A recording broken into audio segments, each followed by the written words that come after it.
Irmãos e irmãs, eu, como pároco, gostaria de deixar minha palavra para vocês, pais e padrinhos, que estão se preparando para batizar os seus filhos e afilhados.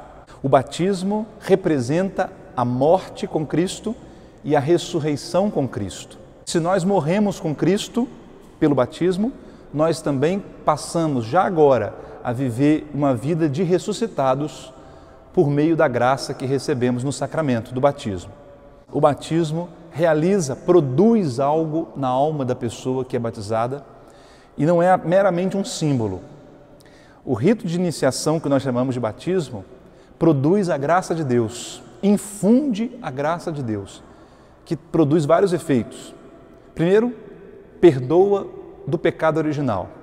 Todo ser humano, ao vir ao mundo, já nasce herdando o pecado dos nossos primeiros pais, que passa pela natureza a todos aqueles que nascem.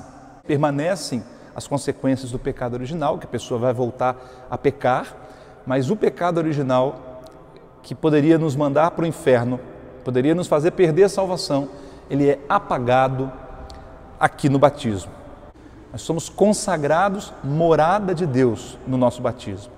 O Espírito Santo passa a habitar na alma da pessoa que acaba de ser batizada. Além disso, nós somos adotados por Deus como filhos e nos tornamos irmãos de Jesus e, portanto, Jesus divide conosco a sua herança, que é a glória do céu. Um outro efeito do batismo é que nós somos enxertados no corpo de Cristo, que é a igreja. Passamos a fazer parte da igreja. Por isso, atenção, pais e padrinhos. Não faz o menor sentido pedir o batismo para o seu filho, para o seu afilhado e depois não voltar mais à igreja. O batismo, irmãos, é a porta dos sacramentos. É o primeiro de todos os 7. Então é necessário que depois de receber o batismo, a criança continue vindo à igreja, trazida pelos seus pais e padrinhos. Os padrinhos servem para ajudar os pais nessa missão de dar uma educação cristã para os seus filhos e afilhados. As perguntas que o padre fará são muito sérias. Você vai fazer um juramento solene diante do altar do Senhor. Por isso, a igreja tem regras. Não é qualquer pessoa que pode ser padrinho e madrinha. Por exemplo, um padrinho, uma madrinha, tem que ser alguém que já recebeu os 3 sacramentos da iniciação. Tem que ser alguém batizado, crismado e que comunga. Tem que ser alguém que frequenta a igreja. Porque como é que essa pessoa vai prometer que vai educar aquela criança na fé católica se ela mesma não vai à igreja? Então, por favor, escolham bem os padrinhos. O que vai acontecer? Quais os símbolos que nós utilizamos na celebração do batismo? Primeiramente, o sacerdote acolhe a criança traçando o sinal da cruz na sua fronte. Lembramos que foi pela cruz que Cristo nos salvou. Ao morrer por nós e ao ressuscitar, o mistério pascal de Jesus é que nos dá a salvação. O livro de Ezequiel tem uma profecia belíssima em que Deus manda Ezequiel marcar na fronte com a cruz aqueles que foram preservados da condenação. E todos os que receberam na fronte o sinal da cruz foram salvos. Prefiguração do que acontece no batismo. Então, o padre faz o sinal da cruz na fronte da criança, depois os pais e padrinhos fazem o mesmo. Então, o sacerdote faz o exorcismo, impõe as mãos, esse gesto tão importante que Jesus usava quando encontrava um endemoniado, impunha as mãos. Impor as mãos significa você está debaixo da sombra do Altíssimo. Tudo que está debaixo da mão do sacerdote representa que está protegido, guardado. Deus está tomando posse daquilo. Nós vamos usar 2 óleos no batismo. Primeiro, o óleo dos catecúmenos. Representa a preparação para o combate.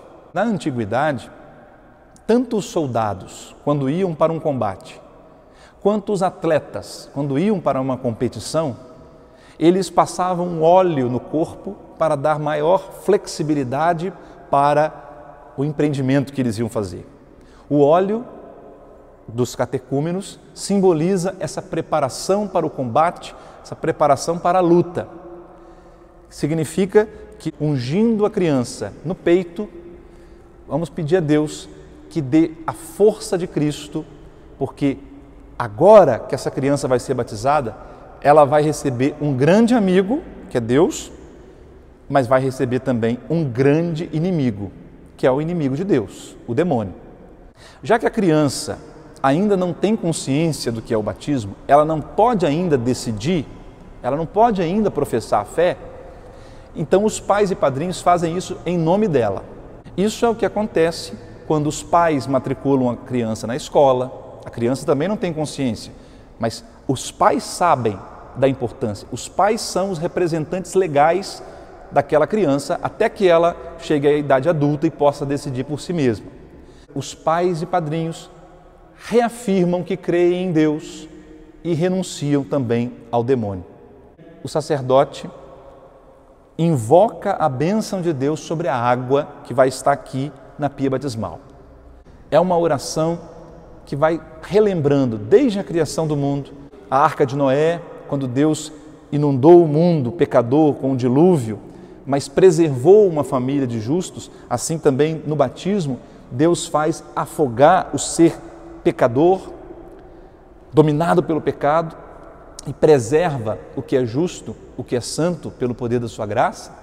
Israel, que saiu do Egito, onde era escravo, e passou pelo Mar Vermelho, Deus fez o Mar Vermelho se abrir, e o povo passou pelo meio do mar, depois o mar fechou e afogou o faraó com seus soldados. Assim como Israel foi salvo pelas águas, passou são e salvo pelas águas e morreu a escravidão, assim pelo batismo, o velho homem morre, a velha mulher morre e nasce o homem novo em Cristo Jesus. Quando nosso Senhor Jesus Cristo foi crucificado, assim que ele morreu, o soldado furou o seu peito e dele saiu sangue e água. E aquela água era o batismo que Jesus crucificado fazia brotar para a igreja. E o sangue é a Eucaristia. Esta vela grande, nós chamamos de Círio Pascal, foi acesa na noite da Páscoa, a vigília pascal, quando nós proclamamos a vitória de Cristo sobre a morte. Ela vai estar acesa durante o batismo, então o sacerdote mergulha o Círio Pascal 3 vezes na água que está sendo abençoada, representando os 3 dias que nosso Senhor Jesus Cristo esteve no seio da terra.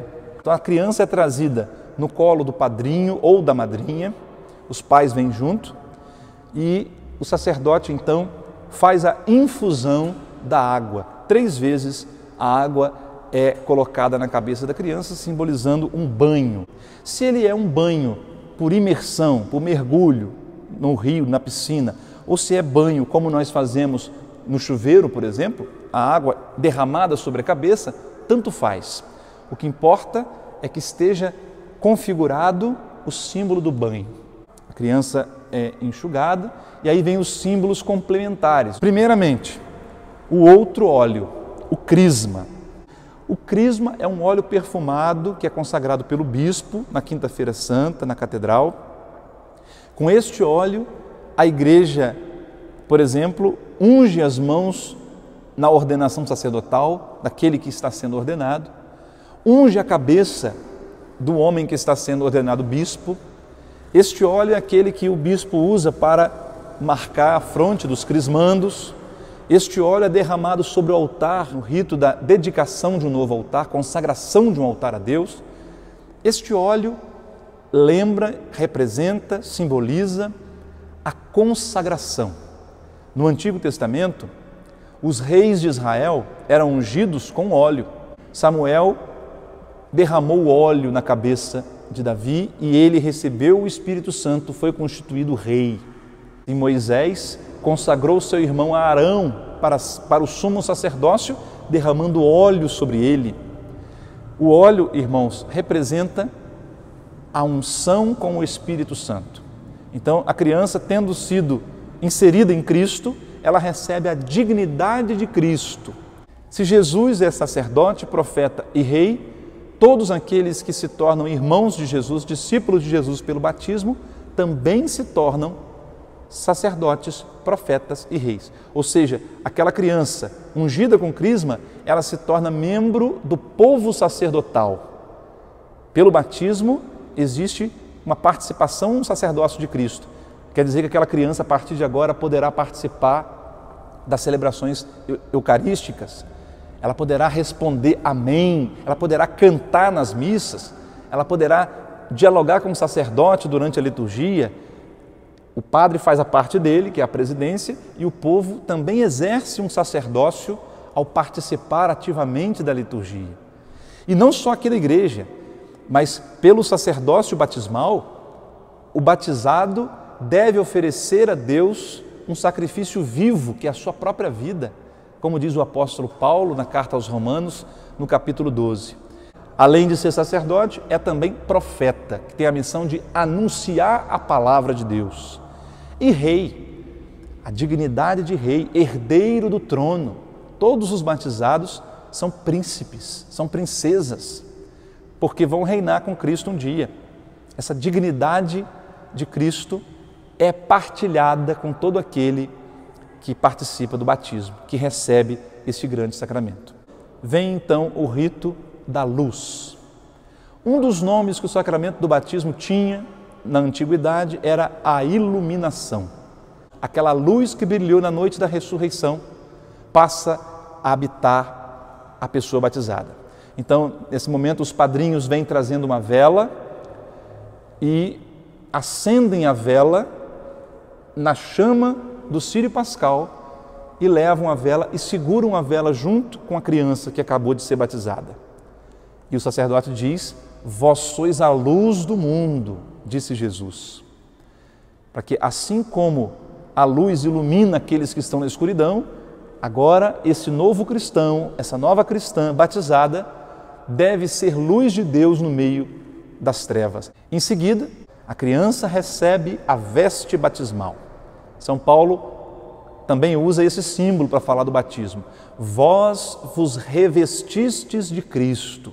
O filho pródigo que voltou para a casa do pai depois de ter esbanjado os bens no pecado, ele volta e o pai manda trazer uma túnica nova, que representa a dignidade. O livro do Apocalipse fala que aqueles que deram a vida por Jesus, que morreram em estado de graça, são como os que receberam uma veste alvejada no sangue do Cordeiro. Significa que, pelo batismo, aquelas pessoas, aquelas crianças são santificadas. Infelizmente, depois elas vão pecar, mas no momento após o batismo, elas estão santas. Tão santos quanto aqueles que estão no céu, reinando com Cristo, intercedendo por nós. O batismo produz a santificação. Atenção, o batismo é só um na vida, não há mais do que um batismo. Então, como nós precisamos muitas vezes dessa purificação, Jesus instituiu um outro sacramento, a penitência, que nós chamamos de confissão. Esse sacramento da penitência atualiza em nós essa graça da purificação que recebemos do batismo.